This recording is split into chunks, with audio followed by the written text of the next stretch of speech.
अस्सलाम वालेकुम, welcomes to my YouTube channel जिसका नाम है ज़ूलॉजी शहज़ादी। और आज के वीडियो में हम बात करेंगे हेमिकॉर्डेटास के मतलब और उसकी क्लासिफिकेशंस के मतलब बात करेंगे। और अगर आप देखें तो आप यहाँ फिर से देख सकते हैं कि मिलर हार्ले की बुक से अगर आप पढ़ रहे हैं तो उसका जो है वो चैप्टर नंबर 17 है। और अगर आप रियाजुल हक रहमी की बुक से पढ़ रहे हैं तो उसका जो है वो चैप्टर नंबर 11 है। और आप इन दोनों बुक्स का डाटा सेम है, आप जौन सी मर्जी बुक से जो है वो पढ़ सकते हैं। और अब हम शुरू करते हैं। Phylum Hemichordata. हेमी का मतलब क्या होता है? हाफ। और कॉर्डेटा का मतलब कॉर्ड। और हेमिकॉर्डेटा जो है इसमें कौन कौन से आते हैं? इसमें जो है वो अकॉर्नवर्म आते हैं जो कि एंटीरोपनिस्टा से क्लास से बिलोंग करते हैं। इसके अलावा प्टीरोब्रैंक्स आते हैं जो कि क्लास प्टीरोब्रैंकिया से बिलोंग करते हैं। एंड जो दोनों जो क्लासेस हैं ये कहाँ कहाँ पे रहती हैं? ये तो या तो मेरीन सेडिमेंट्स के जो ऊपर रहेंगी या फिर उसके अंदर रहेंगे। कैरेक्टरिस्टिक्स क्या है फाइलम हेमिकॉर्डेटा की? और ये है कि ये मेरीन ड्यूट्रो मेरीन के अंदर ये रहने वाले मेरीन कौन से होते हैं? सी हो सकता है, हमारे पास ओशंस हो सकते हैं। ये वहाँ पर रहने वाले जो हैं वो ये ड्यूट्रोस्टोम्स एनिमल्स हैं।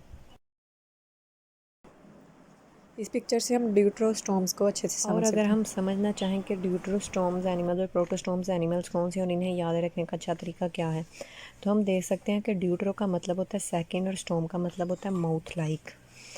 तो और प्रो का मतलब होता है बिफ़ोर एंड स्टोम का मतलब माउथ लाइक।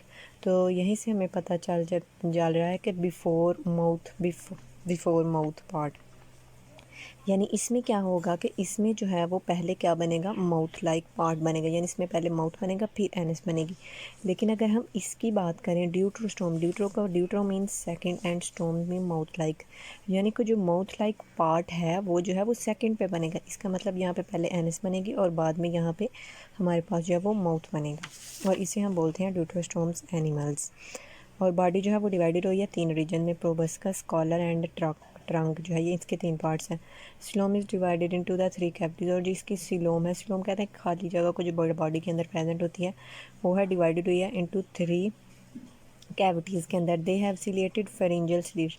इसके जो फेरिंजियल स्लिट्स प्रेजेंट हैं वो क्या हैं? वो हैं हमारे पास जो वो सिलिएटेड है। They have open circulatory system, यानी इनका जो सर्कुलेटरी सिस्टम है, जो ब्लड फ्लो हो रहा है बॉडी के अंदर, वो जो है वो इनका ओपन सिस्टम है, क्लोज सिस्टम नहीं है। क्लोज सिस्टम हो तो फिर हमारे पास वेजल्स, ब्लड वेजल्स वगैरह या कैपिलरीज इस तरह की चीज़ें जो हैं वो प्रेजेंट होंगी। और कंप्लीट डिजेस्टिव ट्रैक इनके अंदर प्रेजेंट है। और डॉर्सल ट्यूबुलर नर्व, यानी जो इनकी जो नर्व सिकॉर्ड है वो किस तरह का है? वो डॉर्सल है। डॉर्सल जो है वो बॉडी की हम कह सकते हैं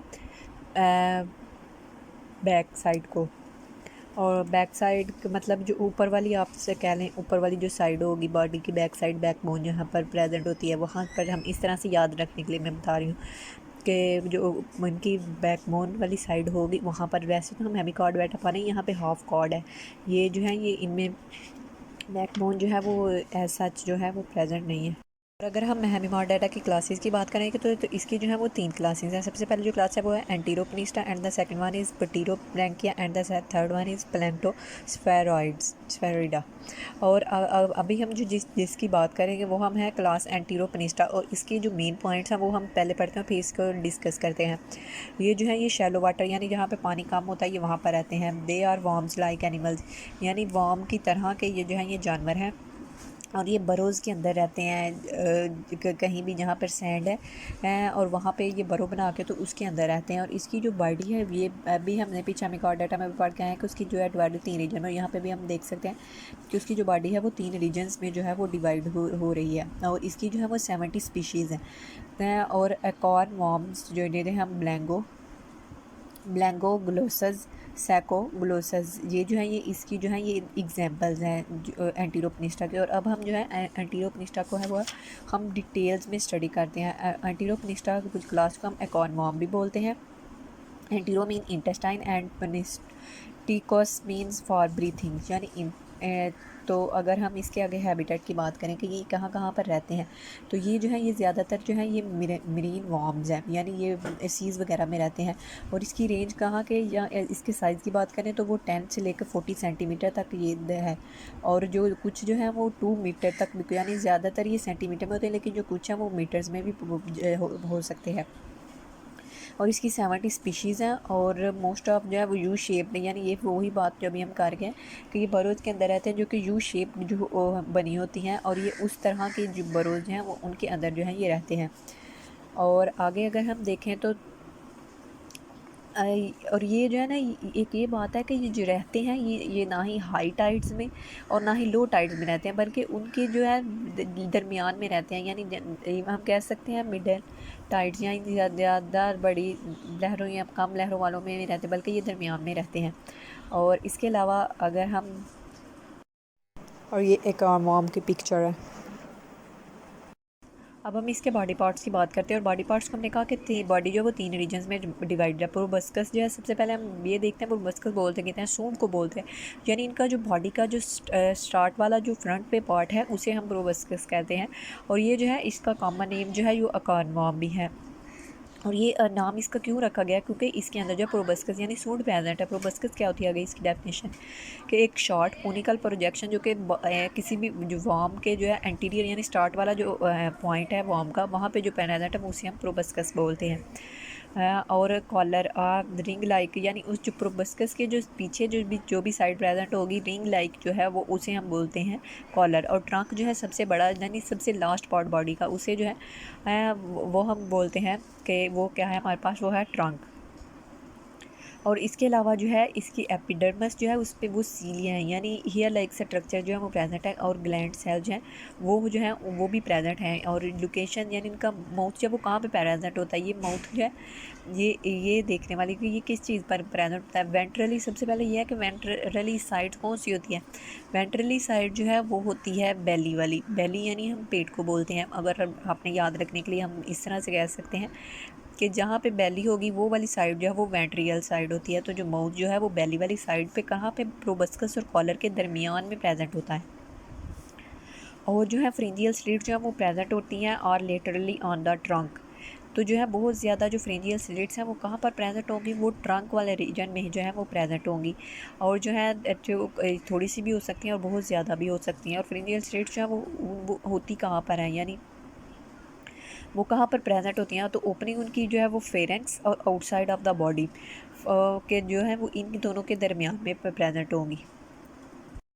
और जो फेरेंक्स है वो ओरल कैविटी में हम जो है वो प्रेजेंट होता है, और यानी कि जो ओरल कैविटी है उसके अंदर फेरेंक्स और आउटसाइड ऑफ द बॉडी के दरमियान में जो है वहाँ पर फ्रिंजियल जो स्लिट्स है वो प्रेजेंट है। और यहाँ पे अगर हम डायग्राम में देखें तो ये देखें हम लोगों ने बताया हुआ है कि ये जो है ये फ्रंट वाला ये है प्रोबस्कस और ये है कॉलर, ये देखें आप। और इनके जो दरमियान में रीजन है वो माउथ है, and the last one is वो है ट्रंक्स, और ट्रंक्स के में है फ्रिंजियल स्लिट्स यहाँ पर जो है वो प्रेजेंट है। इस पिक्चर में हम फ्रिंजियल स्लिट्स को देख सकते हैं वो कहाँ पर प्रेजेंट है। और यहाँ पर हम तीनों parts observe, proboscis, collar and trunk. आगे अगर हम बात करें मेंटेनेंस फंक्शन की, तो सबसे पहले आ रहा है न्यूट्रिशन, यानी खाते क्या हैं, इंजेक्शंस का किस तरह से खाते हैं। सीलिया और मकस जो है वो इनको हेल्प करता है किस चीज़ में, खाने के लिए।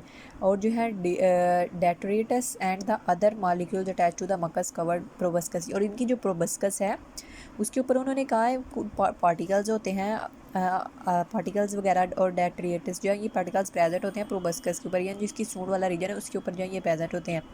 और जो सीलियाँ हैं ये क्या करते हैं, ये किसी भी चीज़ को मूव बैक करवाने के लिए जो है ये हेल्प करते हैं। और जो सिलियरी ट्रैक्ट है उसने क्या किया हुआ है, वो जो है यानी सिलिया, अगर हम बात करें कि यहाँ पर जो है वो सिलिया प्रेजेंट है, लेकिन वो जाके जो कन्वर्ज हो जाए, यानी एक जगह पे इकट्ठे हो रहे हैं, वो माउथ वाले रीजन पे जाकर जो है वो कन्वर्ज हो जाते हैं। और इकॉनवर्म क्या करता है, पुल करता है प्रोबस्कस को अपनी कॉलर की तरफ, अगर उसने कोई चीज़ को रिजेक्ट करना हो जो कि उसने इंजेक्शन नहीं करनी, इस तरह से वो उसको रिजेक्ट करता है। और जो सीलिया का ट्रैक है कॉलर पे और जो ट्रंक पे है वो क्या है, किस चीज़ में हेल्प करता है। एक तो ये कि अगर रिजेक्ट करना है फूड को, और या फिर डिस्कार्ड इस पोस्टीरियरली, या फिर उसको ये लेके जाने के लिए अगर कोई चीज़ मटेरियल ऐसा है जिसे रिजेक्ट करना है, जिसे नहीं लेके जाना है, तो सीलिया का ट्रैक जो है वो इस चीज़ में जो है वो हेल्प करेगा।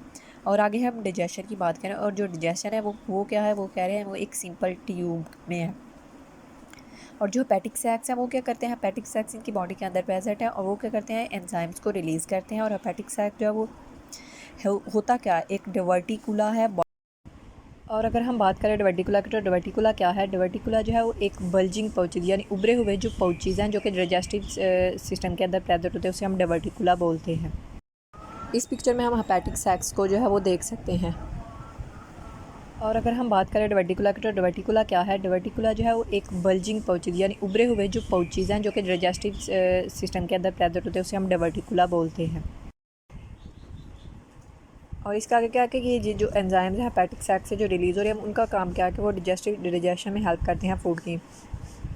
और इसके अलावा अगर हम आगे बात करें तो आगे क्या है कि ये जो वर्म है अगर इसके मतलब जब इसने रिमूवल ऑफ वेस्ट करना होता है तो फिर ये क्या करता है कि ये जो है ये अपनी पोस्टीरियर एंड यानी जो इसके बॉडी का लास्ट वाला पार्ट है उसे जो है अपनी बरों के अंदर से बाहर को निकालता है, और इस तरीके से ये जो है ये रिमूवल ऑफ वेस्ट जो है इनका हो जाता है। और आगे अगर हम बात करें तो आगे क्या है कि जो फीकल मटेरियल्स यानी जो डिजेस्टिव मटेरियल है वो जो है उसे हम बोलते क्या है, उसका नाम जो है उसे हम कास्टिंग कहते हैं। कास्टिंग जो है वो प्रेजेंट होती है कहाँ पर प्रेजेंट होती है कि लो टाइड्स बरों की जो ओपनिंग्स होती हैं वहाँ पर मतलब इनकी कास्टिंग जो है यानी फिकल्स मटेरियल जो है वो प्रेजेंट होता है और लो टाइड्स वाले रीजन में होता है। और आगे अगर हम बात करें इसके नर्वस सिस्टम की, जो नर्वस सिस्टम है एंटीरोपेनिस्टा का, वो जो है वो एक्टोडर्मल है, यानी उसकी एक्टोडर्मल हम सबसे स्किन की फर्स्ट वाली लेयर को या अपर लेयर को बोलते हैं। It lies at the base of, और ये होता कहाँ के ऊपर है? बेस में होता है। किस चीज़ की बेस में होता है? सीलिया की एपिडर्मस के ऊपर, यानी एपिडर्मस के ऊपर जो सीलिया होते हैं उनकी जो है वो बेस में ये प्रेजेंट होता है। It consist of the dorsal and ventral nerve track, यानी इसमें दोनों चीज़ें ही प्रेजेंट है, डॉर्सल भी है और वेंट्रल नर्व ट्रैक है। और इसके अलावा क्या है? नर्व प्लेक्सिस भी है। और इन सम और जो है ना, अगर हम बात करें कि हमने कहा कि इसमें डॉर्सल और वेंट्रल भी मौजूद होता है, लेकिन जो डॉर्सल नर्व है वो जो है वो ट्यूबुलर है, ट्यूब यानी उसमें जो डॉर्सल जो है वो बेली बोलते हैं पेट को, पेट वाली जो अपोजिट वाली साइड पे जो डॉर्सल वाला नर्व है वो जो है वो ट्यूब की तरह का होता है। और it contains giant nerve fibre, जो गेंट मतलब होता है बड़ा, यानी इसमें बड़ा सारा जो है नर्व फाइबर जो है वो कंटेन करता है। दीज फाइबर जो है ये क्या करते हैं, ये बहुत तेज़ी के साथ जो है इम्पल्सिस को जो है वो मूव करवाने में जो है वो हेल्प करते हैं। और कह रहे हैं कि कोई इनके अंदर जो है ना कोई मेजर गैंग्लिया प्रेजेंट नहीं है, और क्या सेंसिटिव रिसेप्टर जो वो स्पेशलाइज्ड हैं और जो सारी बॉडी के ऊपर जो है ना इनके ऊपर ना डिस्ट्रीब्यूट हुए हैं और वो इसमें सेंस में हेल्प करते हैं। और अगर हम इसकी रिस्पिरेशन और एक्सक्रीशन की बात करें तो कॉर्नवर्म को हमें पता है कि बहुत ज़्यादा छोटे होते हैं, तो इसलिए इनके जो इन्होंने गैसियस एक्सचेंज करा और मेटाबॉलिज्म का जो वेस्ट एक्सचेंज होता है वो क्या होता है कि वो डिफ्यूजन के थ्रू ही बॉडी से जो है वो बाहर निकल चला जाता है। लेकिन जो इनके वेस्ट प्रोडक्ट है उनकी वेस्ट प्रोडक्ट कौन सी है? अमोनिया है। और अगर हम बात करें कि डिफ्यूजन के थ्रू कौन सी जगह से बाहर आता जाता है, तो जो रिस्पिरेटरी जो गैसेस एक्सचेंज है वो फेरेंजियल स्लिट्स के थ्रू आती जाती है। और जो है हमने पहले भी बात की थी कि फेरेंजियल स्लिट्स जो हैं वो कौन सी हैं? वो सीलिया, उनके ऊपर सीलिया प्रेजेंट है। और जो सीलिया ये क्या करते हैं कि ये जो है ये सर्कुलेट करते हैं वाटर को कहाँ पर आने में? माउथ तक आने में, कि वो माउथ को में लाने में जो है हमारे हेल्प करते हैं वाटर को। और इसके अलावा आउटसाइड और अगर फेरेंजियल स्लिट्स के थ्रू बॉडी से वाटर जो है उसने बाहर जाना है तो उसे भी निकालने में जो है वो ये सीलिया हेल्प करते हैं। यानी सीलिया का फंक्शन क्या है फेरेंजियल स्लिट्स के ऊपर कि वो लेके आने में और बाहर लेकर जाने में भी हेल्प करते हैं पानी को। और जो है वाटर जो है वो फेरेंजियल स्लिट्स के थ्रू बाहर चला जाता है, और गैसियस एक्सचेंज है वो डिफ्यूजन के थ्रू हो जाता है वाटर में और ब्लड सिनेसिस में। और ये जो है ये साइनसेस जो है ये सराउंड किया हुआ है फेरेंक्स को, और फेरेंक्स हमें पता है कि माउथ के पीछे जो है फेरेंक्स हमारे पास प्रेजेंट होता है, और ये साइनसेस वहाँ पर प्रेजेंट और वहाँ पर इनकी गैसेस जो है वो डिफ्यूजन के थ्रू एक्सचेंज होती हैं। और अगर हम इसके ब्लड वेस्कुलर सिस्टम की बात करें तो इनके अंदर जो सर्कुलेटरी सिस्टम है वो वेंट्रल भी है और डॉर्सल दोनों तरह की जो है वेजल्स प्रेजेंट है। लेकिन जो ब्लड है वो मूव करता है एंटीरियर इंटा द डॉर्सल, पहले जो है वो मूव कर रहा होता है एंटीरियर, यानी हम कह सकते हैं कि फर्स्ट वाले पार्ट्स में जो है वो मूव करता है। और डॉर्सल वेजल्स, डॉर्सल कह रहे हैं ये वाली बॉडी है, तो इस तरह से यहाँ पर जो है ये डॉर्सल्स है और यहाँ पर वेंट्रल है, और जो यहाँ पर जो है ब्लड मूव कर रहा होता है बट इट मूव पोस्टीरियरली। लेकिन यहाँ पर जो है एंटीरियर में जो है वो डॉर्सल के ऊपर मूव करता है, लेकिन जब भी अगर हम आगे जाते हैं तो फिर जो है वो ब्लड जो है वो पोस्टीरियर में जाकर वेंट्रल में जो है वो वहाँ पर जो है वो मूव करता है। और इस पिक्चर में हम डॉर्सल नर्व और वेंट्रल नर्व सिस्टम को जो है ब्लड की सर्कुलेशन यहाँ से देख सकते हैं। और आगे है कि ब्रांचेज जो हैं ये या ये जो वेजल्स हैं यहाँ से ये सारा ब्लड जो है वो फ्लो कर रहा है और ये कहाँ पर आके खुलती हैं, एक सेनेसिस बोलते हैं खाली जगह को आप कह सकते हैं ब्लड टिश्यूज़ के अंदर और सेल्स के दरमियान में, तो वहाँ पर ये आके जो है ये खुलती हैं। और ऑल ब्लड जो है फ्लो करता है anteriorly into the series of the blood sinuses. और आगे क्या है कि ये जो सारा जो ब्लड हुआ है ये यहाँ पे ग्लोमेरुलस से प्रेजेंट है और ग्लोमेरुलस से इस सारे ने जो है वो गुजरना है। और जो है ग्लोमेरुलस आगे ये भी लिखा हुआ है कि प्रेजेंट कहाँ पे है, यानी इसकी प्रेजेंस कहाँ पर है। और तो ये बेस में होता है प्रोबस्कस जो सूंड जो है वो उसकी जो बेस में जो है ग्लोमेरुलस जो है वो प्रेजेंट होता है। इसका फंक्शन क्या होता है कि ये फ़िल्टर करता है।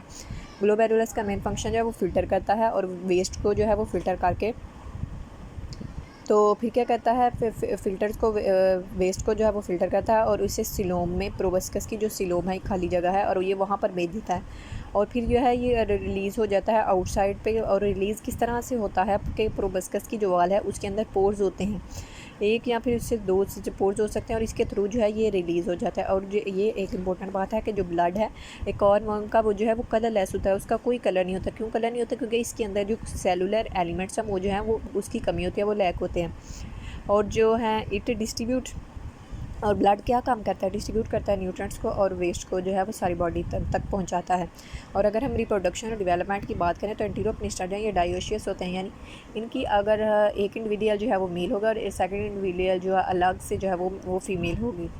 और जो है ये क्या होता है कि दो रोल जो है वो गुनेट्स की जो है इनकी बॉडी के अंदर वाली एंटीरियर यानी स्टार्टिंग रीजन में जो है ट्रंक वाले रीजन में कौन से किसके एंटीरियर रीजन में ट्रंक के जो स्टार्टिंग रीजन है वहाँ पर क्या है कि गुनेट जो है उनकी रोज जो है वो प्रेजेंट होती हैं। और हर गुनेट जो है वो सेपरेटली जो है वो आउटसाइड बाहर की तरफ जो वो खुद ओपन होता है हर एक उन्हें, क्योंकि रोज़ हैं तो इसका मतलब गुनेट ज़्यादा हैं। और फर्टिलाइजेशन जो एक्सटर्नल होनी है, बाहर तो फर्टिलाइजेशन होनी है। और जो है इन्होंने स्वैनिंग करनी है ऑफ ईच तो क्या करना है कि एक अगर अंडे देगा तो ये तो है दूसरे को भी जो है ये आगे हम देखेंगे कि स्वैनिंग फेरोमोन्स यानी फेरोमोन्स क्या होता है, केमिकल्स होता है। जब कोई एक अंडे देगा तो ये दूसरे को भी जो है इंडक्शन देगा कि वो अब अपना भी जो है एक एग ले करेगा और दूसरा स्पर्म ले करेगा, तो फिर ही फर्टिलाइजेशन जो एक्सटर्नल होगी। और जो लार्वा बनेगा उस लार्वा को क्या बोलते हैं, उस लार्वा को हम बोलते हैं टॉनिया।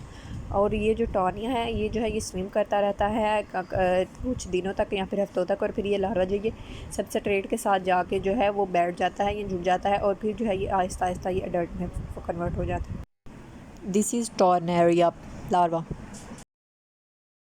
क्लास प्टीरोब्रैंकिया जो कि फाइलम हेमिकॉर्डेटा की सेकंड क्लास है। ये जो है ये फ्रेनियल स्लिट्स के साथ भी हो सकते हैं, फ्रेनियल स्लिट्स के जो है वो इसके बगैर भी हो सकती है। इसके अलावा अगर हम बात करें तो इसका दो से ज़्यादा आर्म्स भी हो सकते हैं और ये ज़्यादातर कॉलोनीज़ में रहती हैं। और इसके अलावा अगर हम इसकी बात करें तो ये रहती कहाँ पर है कि ये एक्सटर्नली यानी बाहर की तरफ जो है इनकेसमेंट्स बनाती हैं और वहाँ पर जो है ये वहाँ पर रहती हैं। और इसकी 20 स्पीशीज़ है और इसकी रैप्डोप्लोरा जो है वो इसकी एग्जांपल है। और अगर अब हम इसे जो है वो डिटेल्स में जो है वो स्टडी करेंगे। और अगर हम बात करें क्लास प्टीरोब्रैंकिया की तो सबसे पहले आप देख सकते हैं कि प्टीरो का मतलब है विंग्स और फीदर्स एंड ब्रैंकिया का मतलब होता है गिल्स। तो इस तरह से जो है हम आसानी के साथ जो है वो नाम जो है वो याद रख के तो फिर हम इसके बारे में लिख सकते हैं कि हमें अगर मीनिंग पता हो, जैसे प्टीरो का मतलब विंग है और फीदर भी कह सकते हैं और ब्रैंकिया मतलब गिल्स। और ये रहते कहाँ पे, प्टीरोब्रैंकिया जो है ये स्मॉल क्लास है हेमिकॉर्डेटा की। और ये रहते कहाँ पर है, ये ज़्यादातर डी पोर्शंस में जो है प्रेजेंट होते हैं साउथर्न हेमिस्फीयर के। और जो है कुछ जो है ये रहते हैं यूरोप के कोस्टल वाटर्स के अंदर और कुछ जो है वो शैलो वाटर जो है नियर बरमूडा में जो है वो रहते हैं। और इसके अलावा अगर हम स्पीशीज़ की बात करें तो 20 स्पीशीज़ है इसकी। और साइज़ और बॉडी पार्ट्स की बात करें तो प्टीरोब्रैंकिया जो है वो स्मॉल साइज़ है और इसका जो साइज़ है वो रेंज करता है 0.1 से लेकर 5 मिलीमीटर तक, यानी ये उससे भी छोटा है। अगर हम बात करें एंटीरोपनिस्टा की तो उससे ये स्मॉल साइज़ में है। और जो है most live in the secreted, और ये रहते कहाँ पर हैं, ये ज़्यादातर जो है एक सेक्शुअल इनकी कॉलोनीज़ बनी होती हैं उसके अंदर जो है ये रहते हैं। और प्टीरोब्रैंकिया जो है उसकी जो बॉडी है वो 3 रीजन्स में है जो है वो डिवाइडेड है। प्रोबस्कस जो है उसका फर्स्ट वाला रीजन प्रोबस्कस क्या है वो एक्सपेंडेड हुआ है और shield like it secreted the tube, और ये ट्यूब्स को जो है वो सिक्रेट करता है and helps and helps movement in the tube, और जो कि मूवमेंट करते हैं, हेल्प में की मूवमेंट में हेल्प करते हैं। ये जहाँ पर आप देख सकते हैं ये जो है ये इसका रीजन जो है ये प्रोबस्कस है और इसे हम प्टीरोब्रैंकिया भी बोलते हैं इसको। और अगर हम इसकी कॉलर की बात करें तो कॉलर पोजेसिव 2 से जो है वो 9 तक इसके आर्म्स हो सकते हैं। ये देखें ये आर्म्स हैं इसके। ट्रंक इसका जो है वो यू शेप्ड है। और अगर हम इसके मेंटेनेंस फंक्शन की बात करें तो प्टीरोब्रैंकिया जो है वो यूज़ करता है वाटर के करंट को। और वाटर करंट जो है वो जनरेट किस तरह होता है, इसके बॉडी के ऊपर जो है वो सीलिया प्रेजेंट होते हैं ऑन देयर आर्म्स। इसकी आर्म्स जो हैं इनके ऊपर जो है वो सीलिया प्रेजेंट है, और इसके अलावा जो है इसके टेंटेकल जो है उसके ऊपर भी जो है वो सीलिया प्रेजेंट है। और इसकी वजह से जो है वाटर करंट जो वो क्रिएट होता है। वाटर जो है वो ट्रैप करता है और ट्रांसपोर्ट करता है फूड के पार्टिकल्स को, और इसके जो है वो माउथ में लेकर आने में जो है वो उसे हेल्प करता है। और इसका जो जीनस है उसके पास जो है सिंगल पेयर्स ऑफ जो है फ्रेंजियल स्लिट्स भी प्रेजेंट है। आमतौर पे ज़्यादातर में फ्रेंजियल स्लिट्स प्रेजेंट नहीं होती, लेकिन इस पे जो है एक जीनस है उसमें जो है वो फ्रेंजियल स्लिट्स है वो प्रेजेंट है। और गैसियस और वाटर का जो एक्सचेंज है वो किस तरह होता है, वो डिफ्यूजन के थ्रू होता है। क्योंकि स्मॉल बॉडी है तो इसके लिए कोई एक खास पार्ट्स नहीं है, डेट्स वाई इसके डिफ्यूजन के थ्रू ही होता है। Therefore respiratory and excretory structures are unnecessary. और अगर हम रिप्रोडक्शन और डेवलपमेंट की बात करें तो रिप्रोडक्शन इसमें कैसे होती है, एक सेक्सुअल बडिंग होती है, कॉमन है प्टीरोब्रैंक्स में। और ये जो है कॉलोनी बना के रहते हैं। और प्टीरोब्रैंक्स जो है ये इसके अलावा क्या है 1 और 2 गोनेड्स इन द, इसकी जो एंटीरियर जो ट्रंक है, एंटीरियर जो हम इसका ट्रंक वाला जो पार्ट है उसके अंदर क्या है कि उसके अंदर एक या फिर 2 जो है हमारे पास जो है प्रेजेंट है गोनेड्स प्रेजेंट है। और जो ज़्यादातर स्पीशीज़ हैं वो डायोशियस है, यानी और एक्सटर्नल जो फर्टिलाइजेशन है वो टेक प्लेस करेगी। और प्लैनुला जो है इनके लार्वा का नाम प्लैनुला है। और जो है ये लार्वा जो है ये कहाँ पर रहता है कि थोड़ी देर के लिए फ़ीमेल के बॉडी के अंदर रहता है। और फिर क्या होता है कि ये जो नॉन फीडिंग लार्वा है वो जो है नॉन फीडिंग का मतलब ये है कि मतलब वो अभी खुद फीड नहीं कर सकते, इसलिए वो फीमेल की बॉडी के अंदर रहता है। और फिर जब वो उसे लीव कर देता है फीमेल के ट्यूब्स को, और फिर जो है सेटल हो जाता है किसी भी सबस्ट्रेट के साथ जाकर जो है वो जुड़ जाता है, और फिर अपने साइड पे जो है वो कोकोन बना लेता है और फिर उसके अंदर रहने लग पड़ता है। और मेटामॉर्फोसिस होकर वो एडल्ट्स में जो है वो कन्वर्ट होता है। मेटामॉर्फोसिस का होती है चेंज करना, किसी भी यंग का जो स्टेज ऑफ चेंजेस आती हैं एडल्ट तक कन्वर्ट होने में। ये प्लैनुला लार्वा है। आज की वीडियो में बस इतना है। अगर वीडियो अच्छी लगे तो लाइक करें, शेयर करें और कमेंट्स करें। अल्लाह हाफिज़। Thank you.